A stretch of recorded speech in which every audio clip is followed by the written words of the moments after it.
Jumpa lagi bersama saya dalam kelas biologi. Pada video sebelumnya kita sudah membahas bagian sel tentang lapisan luar serta cairan sel atau sitoplasma.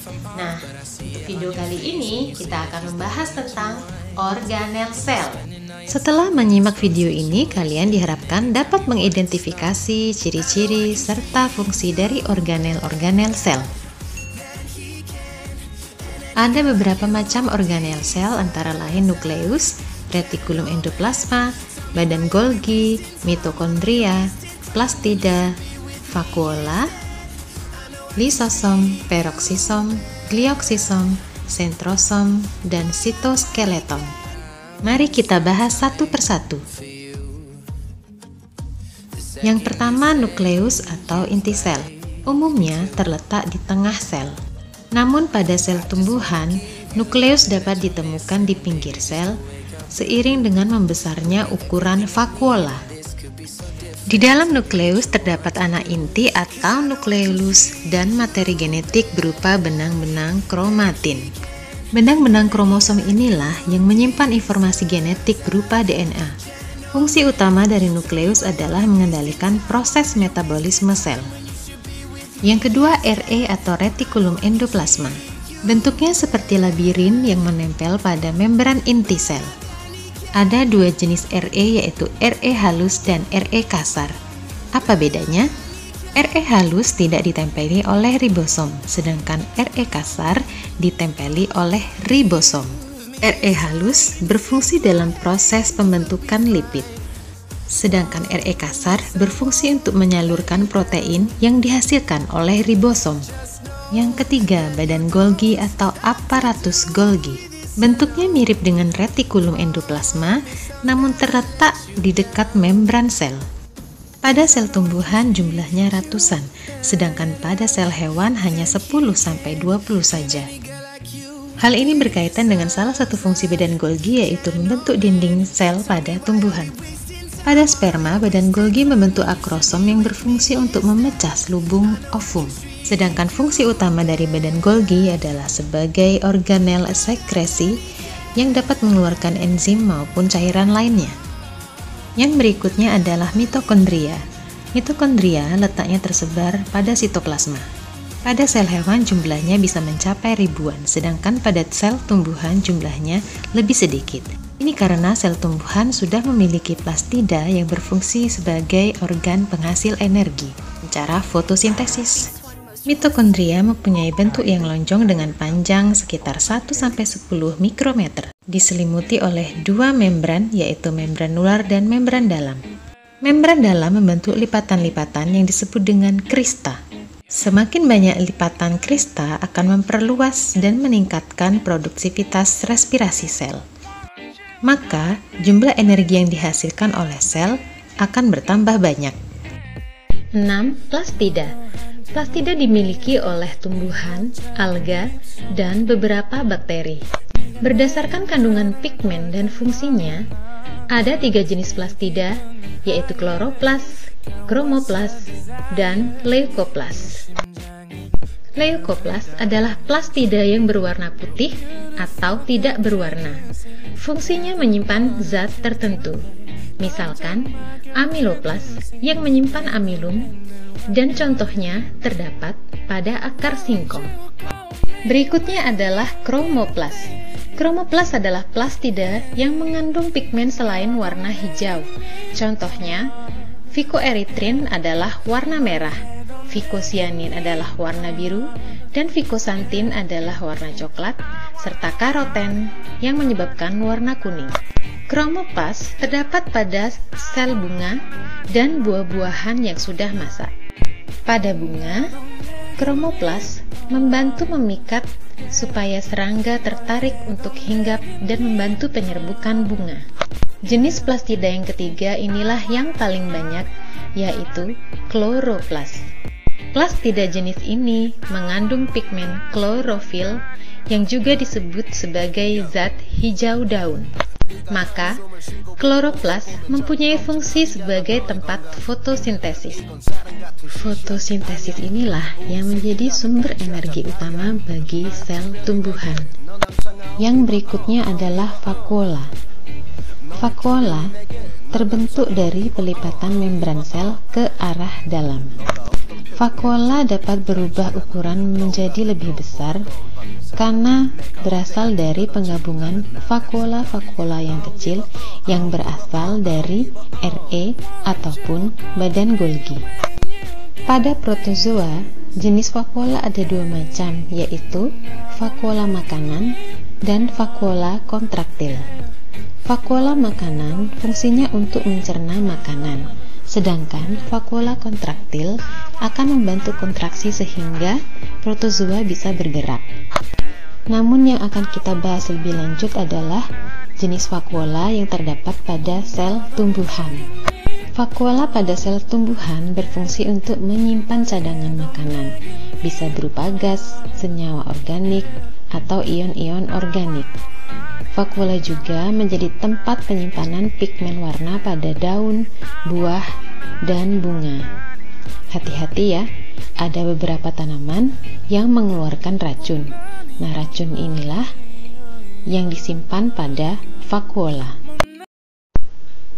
Perhatikan gambar berikut ini. Pertanyaannya, mengapa berudu ketika menjadi katak, ekornya kok bisa hilang? Nah, kita hubungkan dengan organel selanjutnya ya. Namanya adalah lisosom. Lisosom dibuat pada RE kasar, lalu ditransfer ke badan Golgi, sehingga letaknya dekat dengan badan Golgi. Lisosom dapat berubah bentuk sesuai dengan peranannya.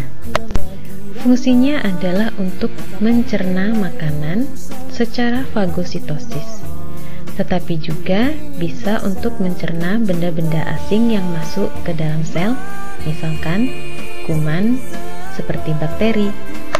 Benda asing yang sudah dihancurkan akan ditransfer atau digerakkan menuju membran sel sehingga akan dikeluarkan melalui membran sel. Nah, untuk jawaban pertanyaan tentang katak tadi, kalian boleh tulis di kolom komentar ya. Selanjutnya adalah peroksisom. Peroksisom dimiliki oleh semua organisme eukariotik. Jadi, sel hewan dan sel tumbuhan juga mempunyai peroksisom. Peroksisom berasal dari kata peroksida. Peroksida sendiri sifatnya adalah racun. Pada sel hewan, peroksisom banyak ditemukan pada organ hati dan ginjal. Maka, jika kalian mengkonsumsi banyak makanan atau minuman yang mengandung racun, akan berakibat pada berkurangnya fungsi dari hati dan ginjal. Peroksisom mengandung enzim oksidase dan katalase. Enzim oksidase fungsinya untuk memindahkan hidrogen dari suatu substrat agar dapat bereaksi dengan oksigen. Enzim katalase sendiri berfungsi untuk memecah atau menguraikan hidrogen peroksida menjadi oksigen dan air. Nah, kalau sudah jadi air dan oksigen, maka ini sudah aman ya bagi tubuh kita. Pada tumbuhan, peroksisom itu ditemukan di dekat kloroplas dan mitokondria. Nah, ini berhubungan dengan fungsinya yaitu memecah asam lemak menjadi molekul kecil yang akan dijadikan bahan bakar untuk respirasi. Ingat, respirasi sel itu terjadi pada mitokondria, sedangkan pada tumbuhan itu terjadi pada kloroplas juga ya. Yang berikutnya adalah organel yang berhubungan dengan proses perkecambahan pada biji. Jadi organel ini hanya ditemukan pada sel tumbuhan. Namanya adalah glioksisom. Glioksisom dapat ditemukan pada biji dan fungsinya adalah untuk menghasilkan enzim yang dapat mengubah asam lemak menjadi gula. Jadi ini menjadi sumber energi utama dari biji saat berkecambah. Ada yang bisa lihat titik kecil ini? Nah, Ibu nyaris lupa menjelaskan yang satu ini. Ini adalah organel yang paling kecil. Ukurannya hanya sekitar 20 nanometer. Kita hubungkan dengan gambar yang pernah kita bahas ya. Masih ingat ini apa? Ya, ini adalah retikulum endoplasma. Ingat ya, ada jenis RE kasar di mana ditempeli oleh ribosom. Ribosom sendiri ada dua jenis. Kalau tadi yang menempel pada RE kasar disebut sebagai ribosom terikat. Sedangkan yang letaknya bebas pada sitoplasma disebut sebagai ribosom bebas. Ribosom mempunyai fungsi untuk proses sintesis protein. Sintesis protein sendiri mempunyai tujuan untuk pembentukan sifat struktural fungsional dalam proses pertumbuhan dan perkembangan sel. Nah, dalam tubuh kita sendiri, sintesis protein bermanfaat untuk menghasilkan hormon, enzim, antibodi, serta untuk perbaikan sel-sel dan jaringan tubuh yang rusak, misalkan setelah kita sakit. Organel berikut ini terdapat pada sel hewan. Letaknya dapat kita temukan di dekat nukleus. Nah, mengapa dekat nukleus? Karena ini nanti ada hubungan dengan proses pembelahan sel. Sentrosom membelah menjadi dua sentriol saat sel akan membelah. Nah, sentriol sendiri berasal dari kumpulan benang-benang mikrotubulus. Satu sentriol itu tersusun dari 9 pasang mikrotubulus. Sentrosom yang sudah membelah menjadi dua sentriol itu akan berpisah dan membentuk kutub yang berlawanan arah pada tahap anafase. Nah, kamu bisa lihat ini ya pada video ini. Nah, kromosom yang sudah terbelah atau terpisah itu akan menuju ke arah yang berlawanan. Nah, organel yang terakhir adalah sitoskeleton. Berasal dari kata sito yang artinya sel dan skeleton yang berarti rangka.